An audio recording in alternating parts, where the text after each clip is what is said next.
Let's have a look at cyber insurance, what it's about, and what it covers. So a comprehensive cyber policy will provide both first-party cover and third-party cover. So first-party cover is simply the loss that the business suffers because of a cyber event, such as obviously an unauthorized system access or a privacy breach or a ransom demand, all those things we've discussed. The features of the first-party cover, first and foremost, are incident response costs. And this is obviously a very, very key feature of a cyber policy. So when there's a hack or a cyber incident, all insurers have aligned themselves with incident response teams, 24-hour response teams. They consist of IT professionals, IT forensics, lawyers, which is often the first port of call, PR firms if necessary. And the costs, the incident response costs, are often make up the bulk of a claim, because it's very important to jump on it straight away and to try and curtail or mitigate the damages as soon as you become aware of an event. Network interruption costs.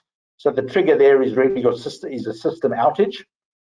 So it could be a hacking, a downtime, a ransomware, anything caused by a cyber event which causes your network to go down. Some people make the mistake of thinking this could be covered by a traditional business interruption policy in your office pack or your business pack policy, but it doesn't, because that you need a peril, usually a fire, for example, or a flood, to trigger that business interruption cost. So the cyber insurance really has become a standalone product in its own right. Data system recovery, once again, cyber event.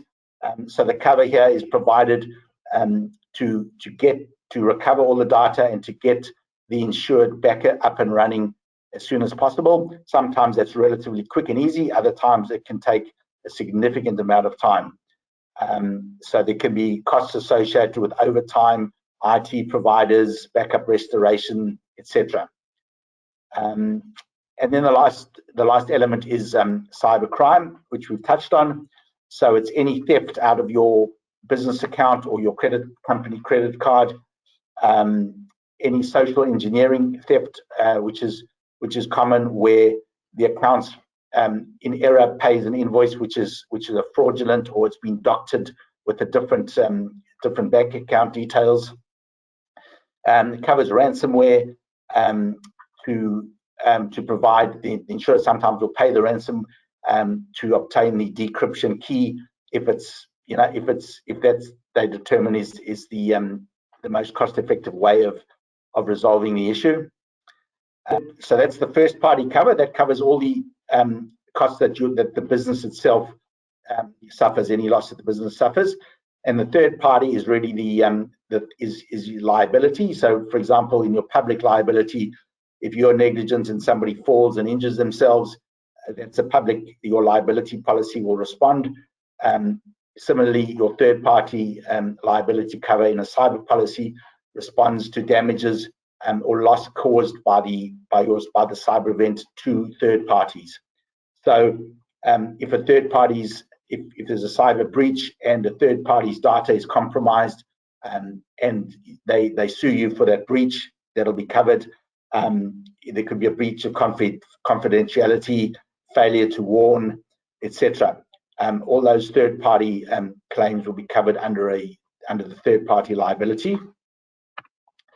And then there's also media liability coverage, which essentially covers defamation in the event of a cyber event. So somebody sues for defamation because there was a breach of your cyber policy. They've suffered damages.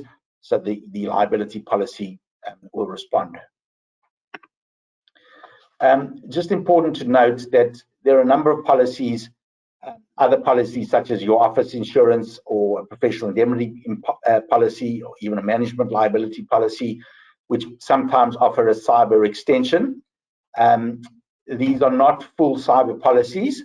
They generally won't include first party cover. They may provide some liability or third party cover.